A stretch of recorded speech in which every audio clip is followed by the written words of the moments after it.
하나님 나라로 바꾸어가는 것이 계시록의 이 모토예요. 그래서 우리가 하나님의 유일한 뜻, 궁극적인 하나님의 목적, 그것을 우리가 유쳐도 잊지 말고 어떻게 하나님이 세상을 구원하시려는가, 그것은 바로 오늘날 전도에 미련한 것을 동원해서 하나님께서 세상을 구원해 가는 줄로 믿습니다. 이 세상을 하나님의 나라로 바꾸어 가는 것이에요. 그것을 하나님께서 원하셔서 오늘 예수 그리스도께서 오셨고, 예수 그리스도께서 우리를 위해서 이 세상의 죄를 담당하시고 십자가에 죽으심으로, 그리고 그 죽으심뿐만 아니라 예수님이 십자가에서 죽음에서 부활하심으로 우리가 그것을 믿음으로 하나님 앞에 이 일을 감당할 수 있도록 하나님께서 복음을 주셨거든요. 그리고 성령을 주셨거든요. 오늘 우리가 하나님 앞에 이제는, 여러분, 우리가 자주 하는 말이 있는데 뭐냐면, 어떻게 하면 하나님 뜻대로 삽니까? 어떻게 하면 하나님을 기쁘시게 해드릴까요? 이렇게 예수님 믿고 우리가 많이 마음으로도 궁금증을 가지고 또 우리가 묻는 질문이기도 한데요. 우리가 그런 이야기, 사실은 사치스러운 이야기예요. 왜냐하면요, 우리가 깊이 생각할 필요가 없이 하나님 말씀대로 순종하기만 하면 사실은 우리가 하나님을 기쁘시게 해드리고 하나님 나라를 이루어가는 것이거든요. 그래서 나의 삶 전체를 하나님께서 말씀으로 주실 때에 그 말씀대로 순종하는 자리에 여러분들, 저와 여러분들이 있기를 소원합니다. 하나님의 나라, 그의 의를 먼저 구하라고 마태복음 6장에는 말씀하셨어요. 너희는 먼저 그의 나라와 그의 의를 구하라. 그래서 우리의 삶의 초점을 먼저 그의 나라와 그의 의를 구하는데 우리가 초점을 맞추고 살다 보면 예수님께서 어떻게 하셨어요? 예수님께서 아침부터 저녁까지 이 복음을 전하시고 하나님 나라를 전해주셨던 것처럼 우리의 삶도 마찬가지, 예수 그리스도께서 어디에 살고 계십니까? 우리 마음에 살고 계시잖아요. 우리 안에 살고 계신 그 예수님을 증거하기만 하면 하나님의 목적대로의 삶이 그대로 이루어지는 줄로 믿습니다. 우리가 하나님을 기쁘시게 위해서 뭔가 책을 2권, 3권 읽을 필요가 없어요. 그냥 그 말씀대로 순종하기만 하면 하나님께서는 하나님의 나라를 이루어 가시고 그것이 하나님 앞에 한없는 큰 영광을 돌리는 삶이 될 줄로 믿습니다. 우리가 바울 서신을 계속해서 우리 예수 그리스도께서 우리 안에 계시고 우리를 통하여서 예수 그리스도가 나타나는 그 삶을 살아가는 이 삶을 우리가 계속 살자고 이렇게 제가 복음을 계속해서 전했습니다. 그러나 바울의 관점에서 볼 때 또 바울이 억지로 했다는 부분을 오늘 말씀을 좀 나누려고 해요. 그래서 고린도전서 9장 16절 한번 찾아볼까요? 고린도전서 9장 16절 찾아보면요, 이렇게 말씀하고 있습니다. 고린도전서 9장 16절 273페이지인데요. 성경을 빨리 못 찾더라도 괜찮습니다. 고린도전서 9장 16절 말씀을 보면 이렇게 말씀하고 있어요. 찾으셨나요? 아멘. 같이 읽어봅시다. 9장 16절입니다. 고린도전서. 내가 복음을 전할지라도 찾아낼 것이 없으면 내가 부득불 할 일입니다. 만일 복음을 전하지 않으면 내게 화가 있을 것이로다. 아멘. 여기에 바울이 복음을 전할지라도 자랑할 것이 없다 이렇게 말씀하고 있어요. 우리 복음을 전하는 것 때로는 자랑이 될 수 있잖아요. 그렇지만 바울은 복음을 전할지라도 내가 자랑할 것이 없으면 이게 뭡니까? 내가 부득불 할 일이기 때문입니다. 여기 여러분, 부득불이라는 것이 무슨 뜻이죠? 부득불, 억지로 한다는 거예요. 쉽게 말하면 억지로. 여러분, 우리가 지금까지 들어왔던 우리가 몇 주 동안, 몇 달 동안 들어왔던 말씀들은 다 복음적인 삶, 바로 율법적인 삶이 아니라 복음적인 삶으로 우리가 복음적인 신앙으로 하나님 앞에 돌아가자 이렇게 말씀을 드렸는데, 억지로 한다는 건 뭐예요? 복음적인 삶에 반대되는 말이 뭐죠? 율법적인 삶이죠. 율법적인 삶으로 돌아가자고 하는 얘기 같잖아요. 그러나 그게 아니라 사도 바울조차도요, 부득불 내가 한대요. 그것은 무슨 말입니까? 억지로 내가 할 때가 있다라는 것입니다. 예. 그래서 우리가 사도 바울도 이렇게 복음에 대해서 사도 바울이 얼마나 잘 알고 있습니까? 예수 그리스도를 삼층천 가운데서 만나고 그 예수 그리스도로부터 얼마나 귀한 복음의 말씀을 들었어요. 그렇게 들었으면서도 사도 바울도 억지로 할 때가 있다라는 것입니다. 그것은 사도 바울도 인간이기 때문에 그렇죠. 때로는 사도 바울이 힘들 때도 있었잖아요. 그 힘들 때 어떻게 복음을 전할 수가 있었겠어요. 그렇지만 그 힘든 것을 내가 무릅쓰고 하나님 앞에 복음을 전했다는 거예요. 또 복음을 전하려고 보면요, 세상이 복음 전하는 걸 싫어하잖아요. 우리가 복음 전하다 보면 사람들이 방해도 하고 사람들이 우리를 이렇게 공격도 하고 하는 것을 보잖아요. 그렇게 복음 전하면 핍박받는 것이 싫어서 때로는 도망가고 싶고 너무나 힘들어서 쉴 때도 있고 싶지만 그것을 부득불 억지로 전했다라고 하는 사도 바울. 그 사도 바울이 왜 그렇게 복음을 억지로 전할 수밖에 없었느냐? 그것은 뒤에 보니까 복음을 전하지 않으면 내게 뭐가 있을 것이라고요? 화가 있을 것이다. 예. 바로 그 화는 뭡니까? 이미 구원 얻은 하나님의 백성들에게도 심판이 있다는 거예요. 그 심판 중에 하나님께서 우리에게 너 왜 이렇게 너에게 복음 전하기 위해서 내가 너에게 복음을 주었고 내가 너에게 엄청난 많은 그런 선물들을 주었는데 내가 와 그것을 가지고 아무 일도 하지 않았느냐라고 하는 책망이 있다는 것이죠. 그러므로 우리가 하나님 앞에 어떻게 우리가 복음을 전하는 이 모든 하나님께서 선물을 주신 가만히 그것을 우리가 묻어두고 있는다면 아무리 그것은 우리에게 아무런 소용이 없다는 것입니다. 그래서 우리가 하나님 앞에 이렇게 부득불 복음을 전한 사도 바울을 보면서 어떻게 그렇게 할 수 있을까? 어떻게 사도 바울이 그 연약한 몸으로 눈이 잘 보이지도 않고 예수님 만나가지고 눈도 잘 보이지도 않고 간질도 있다는 소문도 있거든요. 그런 약한 사도 바울이 어떻게 하나님 앞에 그렇게 그 지중해 연안을 다니면서 어떻게 교회들을 세우며 그렇게 살았을까? 어떻게 그렇게 할 수 있었을까? 우리가 그것을 보는 이유는 바로 우리도 그렇게 할 수 있다는 거예요. 사도 바울도 했는데 우리도 그렇게 할 수 있다는 것을 오늘 말씀을 통해서 배우기를 소원합니다. 오늘 정인의 사명, 이 사명을 이루기 위해서 하나님은 우리에게 세 가지를 선물로 주셨다는 거예요. 그 첫 번째가 뭐냐면 복음을 주셨습니다. 우리 옆 사람 한번 인사할까요? 하나님이 복음을 주셨대요.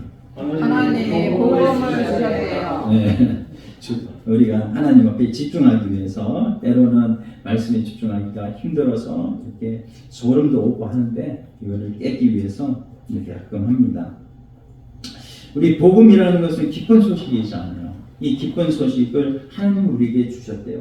여러분 여기 다시 돌아갑니다. 어디로 돌아갑니까? 누가복음 아까 전에 24장 141페이지죠. 24장 6절 7절 한번 보시면 46절에 또 이르시되 이같이 그리스도가 고난을 받고 제3일의 죽은 자 가운데서 살아났다라고 말씀하고 있어요.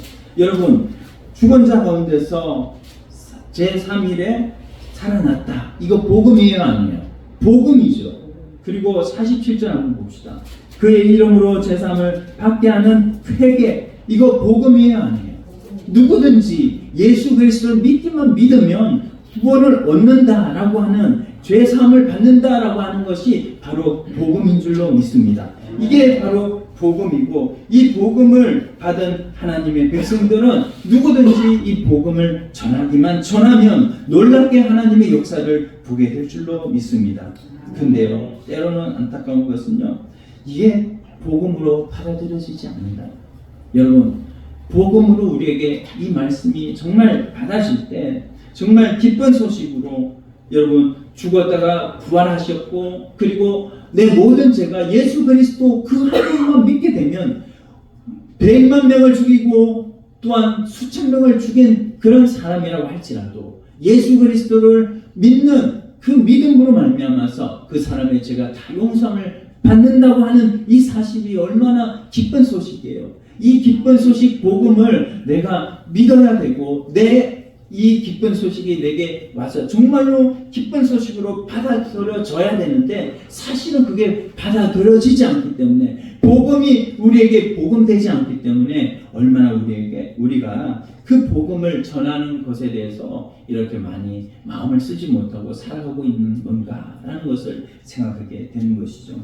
여러분, 예수 그리스도를 우리가 믿음으로 말미암아 구원을 얻었다고 하는 사실, 이 사실 하나가 정말로 여러분의 인생을 변화시키고 나아가는 여러분의 모든 하나님 나라로 변화시켜 여러분의 인생이 지금까지의 인생과는 완전히 다른 새로운 인생이 펼쳐지는 이 놀라운 복음으로 말미암아 여러분 인생이 그렇게 바뀌어졌음을 하나님 앞에 믿으시기를 바랍니다.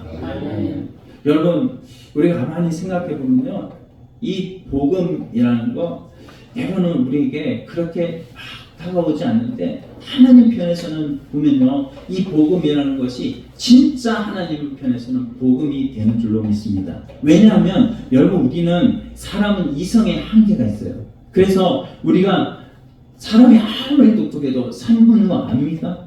1분 후 압니까?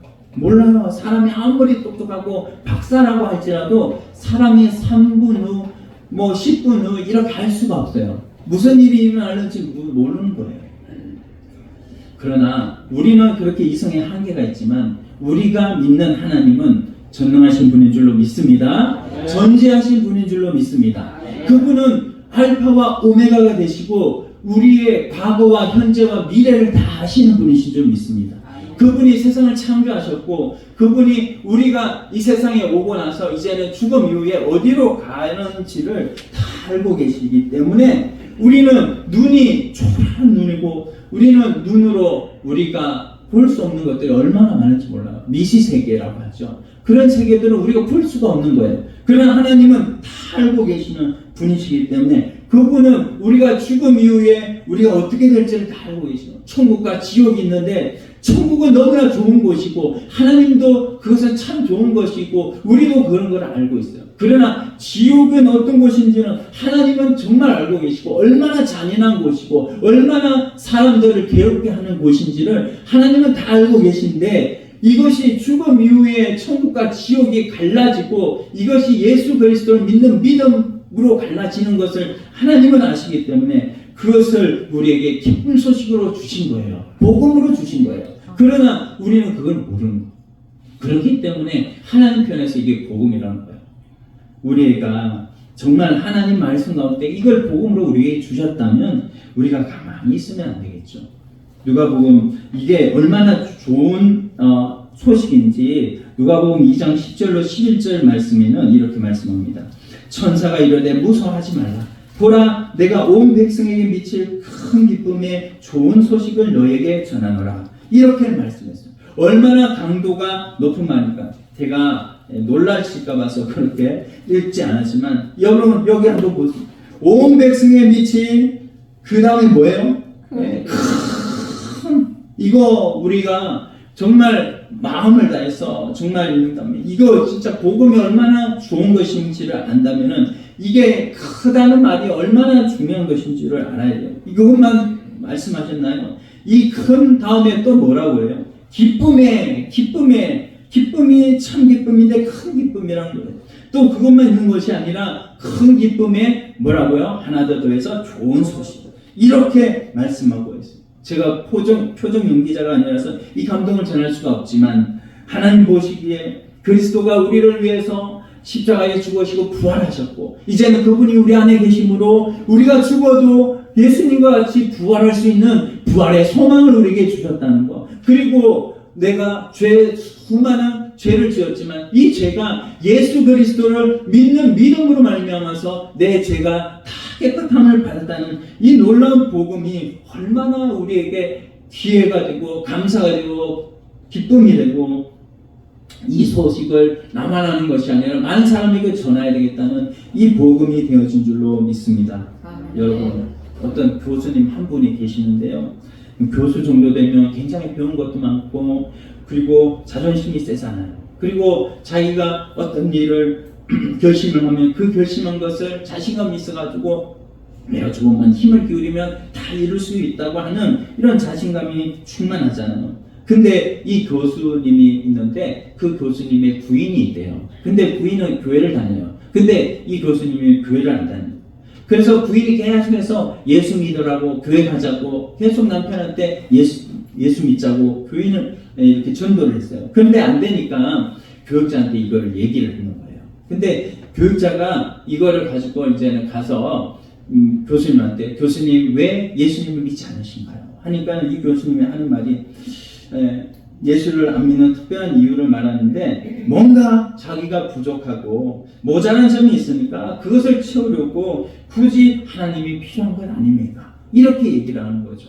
자신감이 너무 충만한 말이죠. 그래서 스스로 문제를 해결할 수 없으니까 하나님 앞에 매달리는 것이죠. 저는 그렇게 살고 싶지 않아요. 이렇게 얘기를 하는 거죠. 그래가지고 복음을 전하지도 못하고 이렇게 돌아왔다고 합니다. 근데 며칠 지나서 그분이 이제 병원에 입원을 했다고 해요. 감기를 걸렸는데 감기가 얼마 지나면 나아야 되는데 낫지를 않으니까 이거를 다시 이제 병원에 입원을 해서 이제 그 감기 때문에 입원했는데 그 교육자가 또 한 번 찾아간 거죠. 교수님 아직도 자신이 부족하다고 느끼지 않으십니까? 이렇게 묻는데 무슨 소리냐고 감기 정도는 모든 사람이 다 걸리는 거 아니냐고 그러면서 복음을 또 배척을 이렇게 했습니다. 그리고 나서 이제 그 교육자가 말씀을 또 전하지도 못하고 돌아왔어요. 그리고 며칠이 지나서 다급하게 그 부인 되시는 분으로부터 전화를 받았습니다. 그 부인 되시는 분이 뭐라고 하냐면은 그 교수님이 그 검사를 해보니까 검사에서 암이 걸렸다는 거예요. 폐암이 걸렸다는 거예요. 그래서 폐암이 걸려가지고 이제는 병원에서 이제는 죽을날만 바라봐야 된다는 거예요. 그래서 다시 또 그 교육자가 찾아갔어요. 교수님 아직도 자신이 약하다는 것을 못 느끼십니까? 이렇게 물어보니까는 그 꺼져가는 목소리로 그분이 이제 와서 보니 난 바보 같은 삶을 살았습니다. 부끄러운 인생을 살아온 나고자 같아요. 이렇게 얘기를 했다는 것입니다. 여러분 암 선고를 받고 이제 소망이 없어서 침대에 누워있는 그 분에게 가장 필요한 게 뭐죠? 뭐가 필요해요? 복음이 필요합니다.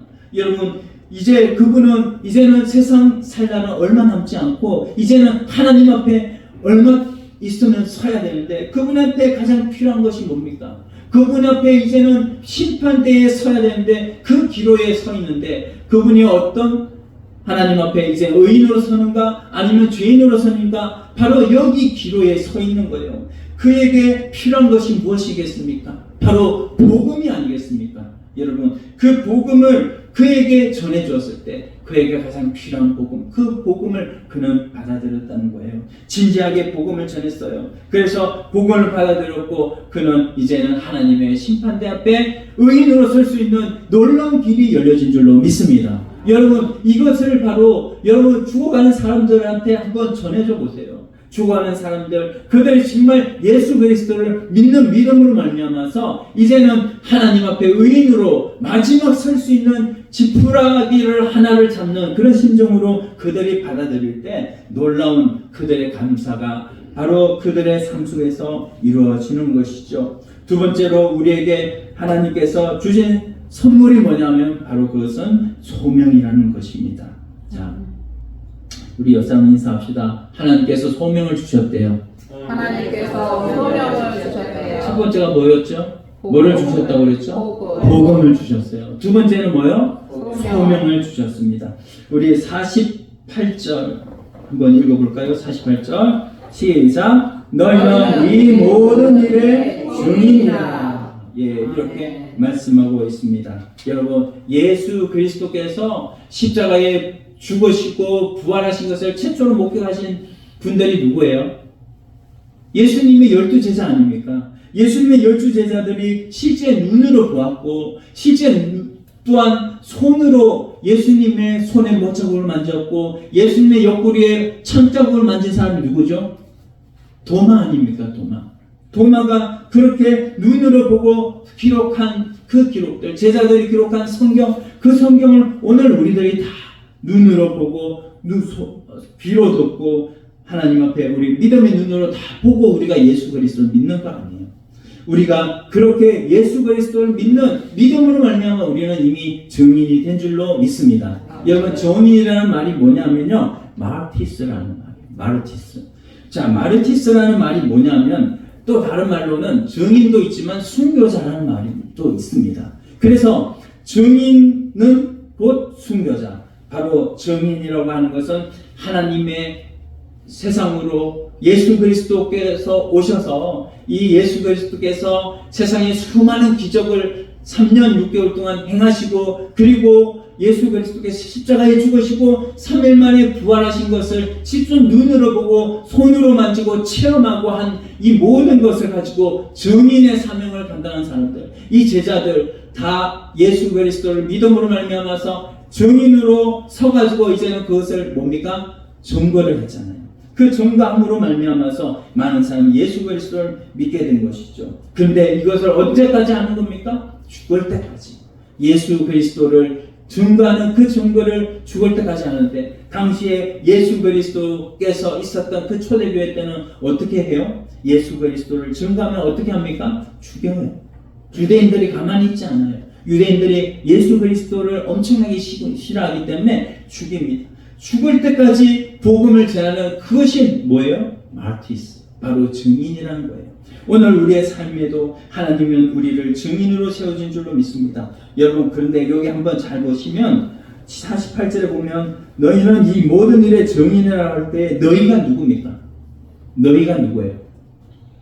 너희는 제자라고 생각을 하신다면 여러분, 잘못된 것이죠. 너희는 바로 제자가 아니라, 그 제자들 뿐만 아니라 그 제자들도 예수 그리스도를 믿음으로 말미암아서 이제는 며칠 승천하시고 나서 며칠 만에 뭐를 받았죠? 성령을 받았는 거예요. 성령을 받음으로 말미암아서 그들은 모두 다 하나님의 제자로서, 예수님의 제자로서, 또 하나님의 성령의 전으로서 또 모두 다 하나님 앞에 이렇게 전도의 사명을 감당하는 자로 세워졌습니다. 여러분, 신자가 된다는 말이 무엇입니까? 신자가 된다는 말은 믿는 자만 말하는 것이 아니라 바로 하나님께서 원하시는 하나님의 소명, 하나님의 우리에게 시키신 일을 가지고 이제는 나도 그 일을 따르겠습니다 라고 하는 것이 바로 신자인 줄로 믿습니다. 우리가 그런 하나님 앞에 신자가 되어졌다는 것은 이제는 하나님 앞에 우리가 하나님의 뜻을 위해서 사는 자가 되어졌다는 거예요. 주님이 우리에게 주님이 가르치신 기도가 있죠. 그게 보면 뭐라고 말해요? 하나님의 뜻이 하늘에서 이루어진 것 같이 땅에서도 이루어지이다 라고 하는 말씀이 있고요. 그리고 이 나라와 권세와 영광이 아버지께 있사옵나이다, 이렇게 우리가 마지막에 기도를 마치잖아요. 그런데 그 하나님의 나라가 이 땅에서 이루어지려고 하는 그 일을 하나님은 어떻게 이루시나요?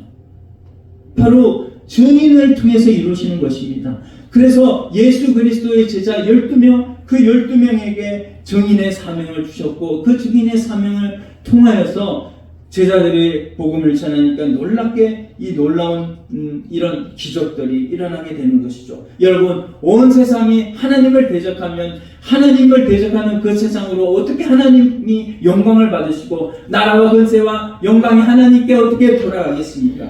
이 세상 모든 사람들이 하나님을 하나님으로 대접하지 않고 하나님을 원수처럼 대접한다면 하나님의 뜻이 어떻게 이루어질 수가 있어요? 그러므로 하나님이 참으로 영광을 받으시도록 하려면은 우리가 복음을 어떻게 세계가 물이 바다 덮음 같이 복음으로 덮여질 수 있도록 복음을 전해야 된다는 거예요.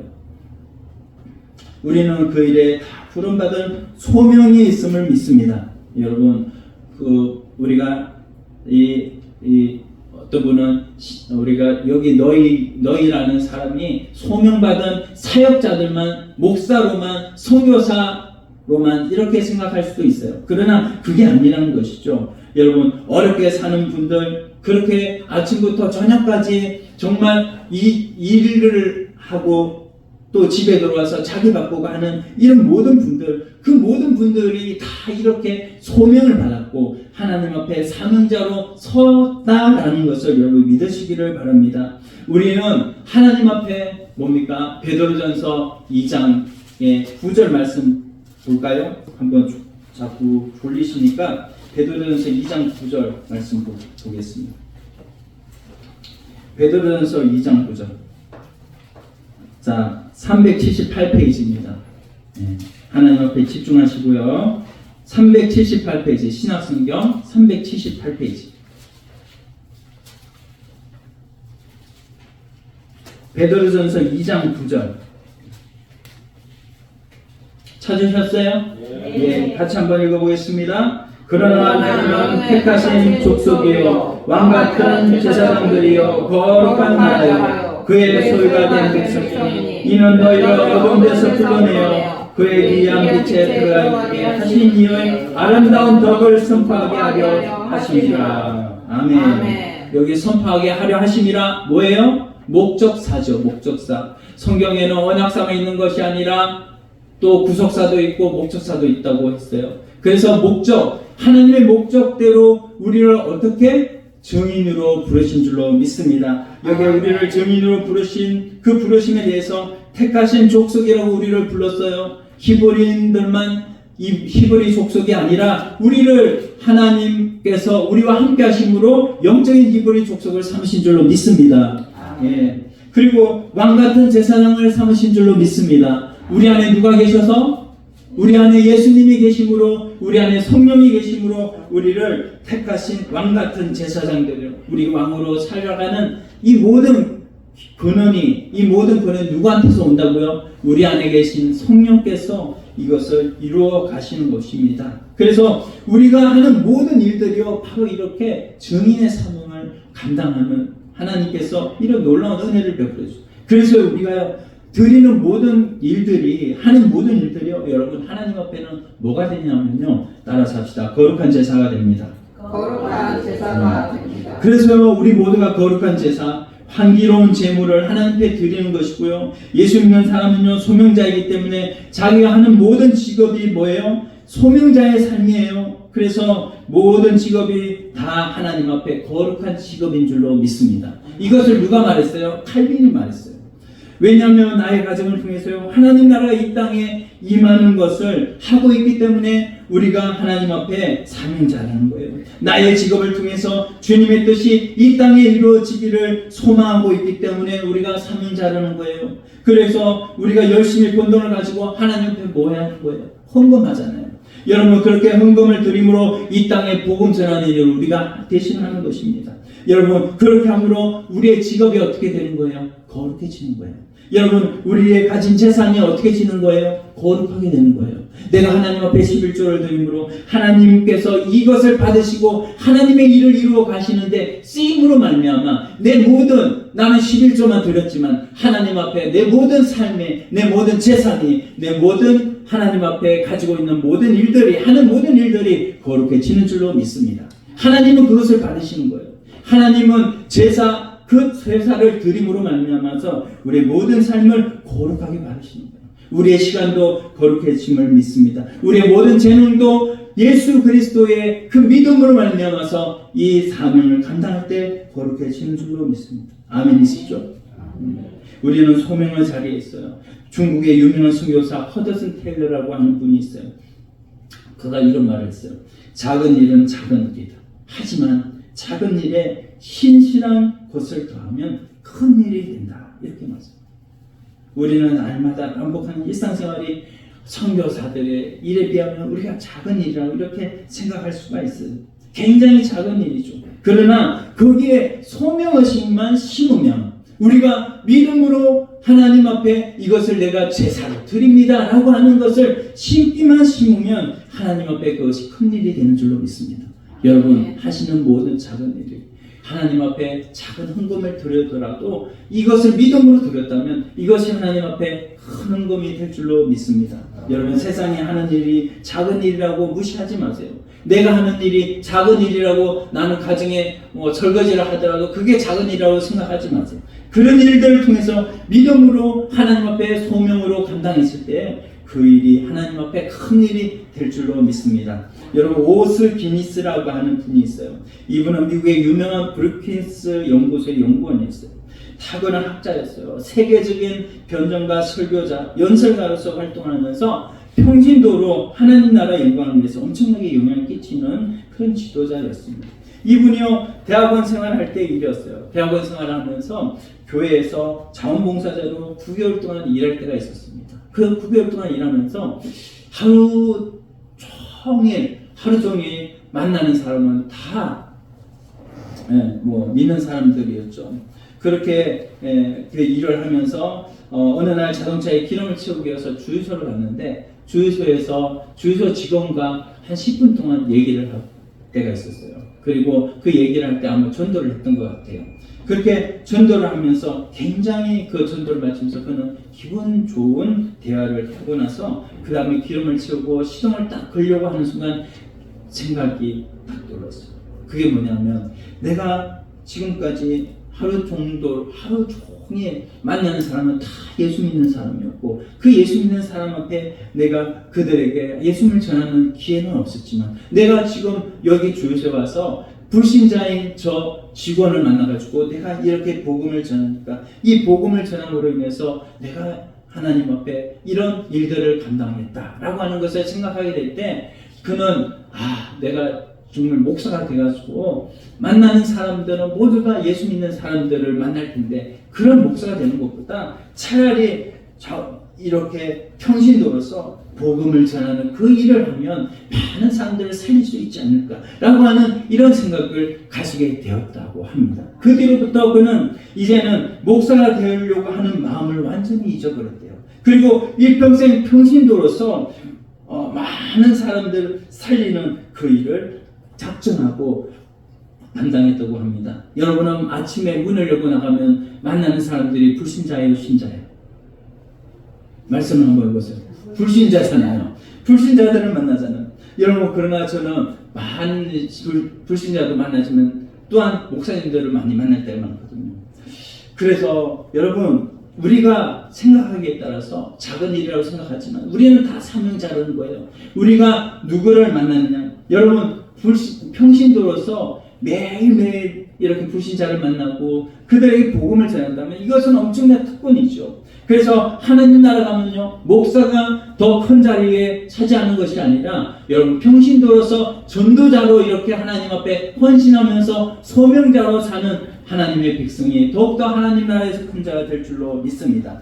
그래서요, 이 말을 꼭 기억하세요. 너희는 내 증인이라, 모든 일의 증인이라. 이 말씀을 꼭 담아두시기를 바랍니다. 아멘. 세 번째로 하나님께서 주신 것이 있는데 우리에게 뭐냐면 성령을 주셨다는 거예요. 성령. 첫 번째 뭘 주셨다고요? 복음을 주셨어요. 두 번째는요, 소명을 주셨어요. 세 번째는 성령을 주셨습니다. 여기 49절 한번 읽어볼까요? 또 넘어가서 누가복음 141페이지죠. 141페이지에 넘어가서 같이 한번 49절 한번 읽어보겠습니다. 볼지어다 내가 내 아버지께서 약속하신 것을 너희에게 보내리니 너희는 이로부터 능력으로 입혀질 때까지 이 성령에 머물라 하시니라. 아멘. 우리 예수님께서 십자가에 달려 돌아가셨잖아요. 그리고 그 예수님을 죽인 사람들이 누구죠? 유대인들이 예수님을 죽였죠. 그리고 예수님을 죽이니까요, 우리도 죽일까 봐서 제자들이 어디로 숨었어요? 마가의 다락방에 숨었습니다. 그 마가의 다락방에 숨어있는 예수님의 제자들 12명. 그 12명이 예수님께서 약속하신 약속이 있어요. 여기에 뭐라고 말씀하셔요? 내가 내 아버지께서 약속하신 것을 너희에게 보내리니 할렐루야. 아멘. 이분이 누구예요? 이분이 성령이신 줄로 믿습니다. 그래서 성령이 임하고 나서 사도행전 1장 18절에 뭐예요? 성령이 너희에게 임하시면 너희가 권능을 받고 온 유대와 사마리아와 땅끝까지 이르러 내 증인이 되리라. 아멘. 네. 하나님께서 이렇게 성령을 주시니까 이 10명이 나가서 복음을 전하지 않을 수가 없잖아요. 성령을 받았는데, 우리 안에 성령이 있는데, 그래서 나가서 복음을 전하니까요. 큰 소리로 복음을 전하니까 어마어마한 사람들이 소동이 일어났어요. 어떻게 할꼬? 그래서 그들이 달려오는 것을 보게 됐죠. 그래서 예수님이 십자가에 죽으셨지만 부활하셨다. 하나님이 그를 살리셨다. 이제 그를 너희가 믿으면 너희 모든 죄가 이제는 죄산 받고 이제는 하나님 나라의 자녀가 되며 너희가 죽어도 이제는 지옥에 가지 않고 천국에 갈 수 있다 라고 하는 이것을 그들이 듣게 되었을 때 그들은 놀랍게 회개하는 역사가 일어난 줄로 믿습니다. 누가 했을까? 제자들이 했을까요? 누가 했어요? 성령이 하신 줄로 믿습니다. 그래서 여러분 예수님께서 이 제자들에게도 베드로도 가서 이 복음을 전했어요. 이 복음을 전하니까 몇 명이 돌아왔죠? 3,000명, 5,000명이 회개하는 역사가 일어난 줄로 믿습니다. 남자들만 3,000명이잖아요. 여자들까지 치면 6,000명, 10,000명이 될 수도 있어요. 이렇게 놀랍게 하나님께서 역사를 보게 되는 게 바로 전도라는 거예요. 성령 충만한 집사 빌립이요 사마리아를 구원하는 일에 또 앞장을 섰어요. 성령 충만한 성도들이 핍박을 받아서 사방으로 흩어지면서 그러면서 안디옥에 가서 복음을 전하니까 안디옥이 어떻게 돼요? 예수 믿는 새로운 성이 된 줄로 믿습니다. 여러분 그래서 사도행전 9장 31절에 보면은 그리하여 온 유대와 갈릴리아와 사마리아 교회가 평안하여 든든히 서가고 주를 경외함과 성령의 위로로 진행하여 수가 더 많아지더라. 할렐루야. 무슨 수가 많아진 거예요? 예수 믿는 사람 수가 많아진 줄로 믿습니다. 저도요 전도하려고 제가 지금 전도 1000일 작정 중에 850일 전도하고 있거든요. 근데 전도하다 보면 저도 힘들 때가 있습니까? 없습니까? 네, 있어요. 힘들 때가 있어요. 그러면 바쁠 때도 있어요. 그러면 나가서 전도를 하지 못하면 문자라도 하고 어떤 때는 뭐야 침대를 세워놓고 침대에다가 복음을 전해서 야 너 예수님 믿어 하면 침대가 말을 할까 못할까? 베개가 말을 못하잖아요. 그래도 복음을 전하는 거예요. 우리가 복음을 전하면 사람들이 그냥 꿀먹은 벙어리까지 아무것도 대답도 안 할 때가 많이 있어요. 그래도 복음을 전하는 거예요. 귀는 열려져 있으니까. 귀가 열려져 있는 그들에게 복음을 전할 때 그들에게 성령께서 역사하시사 그들의 마음을 언젠가는 열어주실 줄 믿습니다. 그래서 제가 찬송하고 기도하고 힘을 받아가지고 찬송하고 기도하면 하나님이 역사하시잖아요. 성령이 역사하시잖아요. 그래서 이제는 전도 현장에 가서 복음을 전할 때 때로 임자를 만나는 것이죠. 복음을 필요로 하는 자들을 만나서 복음을 전할 때에 놀랍게 그들이 복음을 받아들이는 것을 체험하고 저도 기쁘고 저에게도 기쁜 소식이 되고 저도 마음에 지금까지 참 해도 안 된다 참 부정적인 생각이 있을지라도 복음을 전하면서 제 생각이 긍정적으로 바뀌어지고 하나님 나라가 저에게도 임하여 줘서 하나님 앞에 저도 살고 다른 사람도 살리는 놀라운 일들이 벌어지게 되는 줄로 믿습니다. 그런데 어떤 때는요 정말 이 복음을 전하는데 왜 이렇게 입이 꼬이는지 지금도 입이 꼬이는지도 모르겠는데 입이 왜 이렇게 꼬이는지 모르겠어. 그래서 말이 막 안 되는 거예요. 그런데도 그 말이 안 되는 중에서도 성령께서는 역사를 하셔서 내가 말을 못하더라도 저 사람에게 들리는 것은 뭐예요? 말이 잘하는 걸로 들리는 줄 믿습니다. 그래서 그 사람이 예수 그리스도를 받아들이고 영접하게 되는 이 놀라운 일들을 보게 되는 거예요. 여러분 1966년도에 빌리그램 목사님이 하버드 대학교에 초청을 받아가지고 강의를 할 때요. 그때 이런 말을 한 적이 있어요. 이전에 내가 전도할 때는 나는 정성을 다하면 된다고 생각했어요. 그래서 정성을 다하려고 노력을 했는데 조금 지나서 저는 생각을 바꾸게 되었어요. 나는 나 자신의 힘을 완전히 빼버리고 뭐라고요? 나 자신의 힘을 완전히 빼버리고 율법적인 생각 이런 모든 것들 완전히 빼버리고 전도하기로 작정했습니다. 내 힘을 완전히 빼버리고 전도에 매달렸습니다. 나는 그냥 성령에 사용된 도구에 지나지 않습니다. 실제로 이런 일은 성령이 하시는 것입니다. 그러나 성령이 하시도록 나는 내 힘을 완전히 빼고 전도하는 것입니다. 아주 기분 좋게 전도할 때 여러분 기분 좋나요? 모르시죠? 전도하는 것이. 그러나 전도할 때 하나님이 힘 주시고 능력 주시더라고요. 때로 전도할 때 사람들이 날 무시하고 사람들이 전도지 안 받고 갈 때는 무안할 때도 있지만 그 무안할 때뿐만 아니라 사람들이 나에게 때로 돌았냐 하면서 손가락을 이렇게 흔들면서 돌아가기도 하지만, 그렇지만은 하나님은 나를 보시잖아. 하나님 앞에 얼마나 감사하고, 하나님 앞에 내가 이 복음을 전함으로 인해서 내가 다시 한 번 더 살아나는 하나님의 자녀로서 이렇게 선다고 한다면, 하나님 앞에 저는 이 일을 죽을 때까지 감당할 것입니다. 이렇게 하나님께서요, 우리에게 성령을 선물로 주셨어요. 오늘 제가 3가지 말씀드렸어요. 하나님께서 우리를 위해서 이 세상에 오신 예수 그리스도, 그분이 우리에게 주신 것이 뭐라고요? 첫 번째, 복음을 우리에게 주셨어요. 이제는 그 복음을 우리가 땅에 묻어두는 것이 아니라 장사해야죠. 땅에 묻어두고 5달란트, 2달란트, 1달란트 받은 사람들 뭐예요? 이미 하나님 앞에 은혜 받아가지고 다 성령 받은 사람들 아니에요. 그 성령 받은 사람들 중에 5달란트, 2달란트, 1달란트가 중요한 게, 액수가 중요한 게 아니에요. 액수보다도 하나님이 그걸 가지고 뭐예요? 장사를 했는가 안 했는가가 중요한 거예요. 내가 받은 그 5달란트 가지고 5달란트 남겼느냐? 1달란트, 2달란트 받은 사람 5달란트 남기라고 하지 않아요. 2달란트 남겼으면 된 거예요. 1달란트 받은 사람 1달란트 장사해가지고 1달란트만 남기면 되는 거예요. 하나님이 우리에게 요구하시는 것은 장사를 하라는 거예요. 그것을 가지고 나가서 복음을 전하라는 거예요. 전하기만 하면 하나님의 살아계신 역사를 보는데도 불구하고 이거를 땅에 묻어두고 안 하기 때문에 1달란트 받은 자는 어떻게 됐어요? 바깥 어두운 데 나가서 슬피 울며 이를 할미 있다고 했어요. 오늘 우리들에게 하나님께서 주시는 말씀을 여러분이 귀담아 들으시고, 복음을 나에게 주셨다면 이제는 그거를 땅에 두지 말고 나가서 복음을 한번 전해보세요. 하나님의 살아계신 역사를 보실 줄로 믿습니다. 이 일을 누가 이루신가요? 하나님이 이루십니다.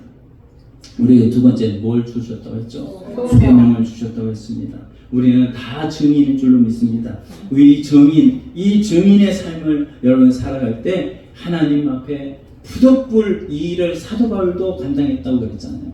사도 바울도 푸덕불 감당했다고 했는데, 우리가 하나님이 역사하신 역사를 우리들이 이제는 믿고 본다면 하나님 앞에 이거를 전가하는 증인의 삶 잘 감당하시기를 바라고, 3번째는 이 일을 누가 이루어 가셔요? 우리 속에 계시는 성령이 이루어 가십니다. 그래서 우리는 그냥 성령께서 이끌어 가시는데 믿음으로 순종하면 돼요. 오늘 이 말씀을 우리에게 주시는 것도 누가 주시는 거예요? 성령이 주시는 줄로 믿습니다. 그래서 성령이 이끌어 가시는 대로 여러분 한 달 동안 우리에게 전도 동영상, 제가 1분 동영상인데 이거 보내드리면 이걸 가지고 복음 전하는 태신자들, 여러분 오늘 제가 드린 이 태신자 카드에 3명만이라도 여러분 쓰셔서, 여러분 그 사람들 다 모시고 오라는 거 아니에요. 그냥 우리가 복음 전하면 성령께서 일하실 줄 믿습니다. 예, 그래서 우리가 나뿐만 아니라 다른 사람도 살아나는 놀라운 구원데이, 이 구원데이를 기쁨과 감사로 받으시기를 소원합니다.